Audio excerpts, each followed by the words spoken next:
people talk about the worst Atari 2600 game, they usually bring up E.T.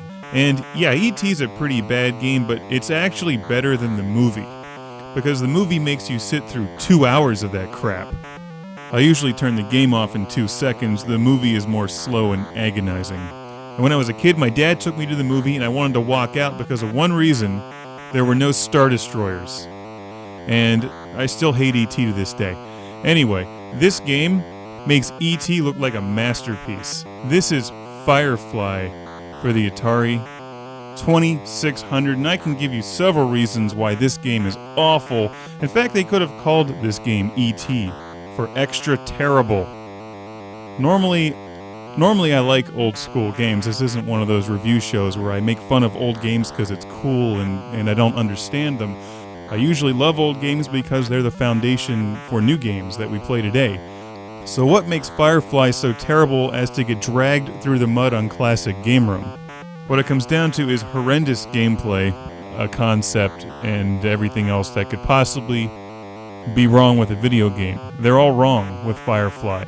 This game has no redeemable qualities whatsoever. For starters, this has no relation to the excellent Firefly TV series, which was sadly canceled and still brings a tear to my eye this day. God forbid somebody actually watch a show that's well scripted with excellent acting and plots, characters, and science fiction style. Let's all watch reality television instead about people losing weight. I got off subject. What you're supposed to do is fly around in this Firefly and shoot these enemies that come at you. There's a deformed pumpkin, some snakes.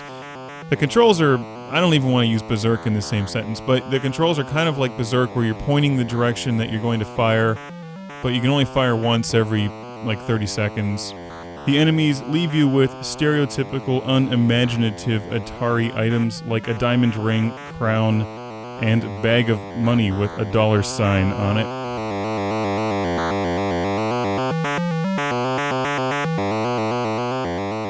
The instruction manual says the game is best played with the Atari ProLine trackball, which is complete bullshit. This game is best played, and really I use the word best as in it's just not as bad as the trackball. It's better played with the controller for the Atari 2600. At least you can fire somewhat more easily. The music is horrible. I'm usually not this critical of a game, but Firefly is an example of what went wrong with the video game industry in 1983. Too many games were being put out that were half complete. And when your Firefly thing gets hit by the enemies, it crashes to the bottom of the screen, and it's like they just didn't finish programming it. It's very difficult to play. It's not fun. It gets boring quickly, and there's no online gameplay. It's not a very common game, so you're not likely to run across Firefly. Consider yourself lucky.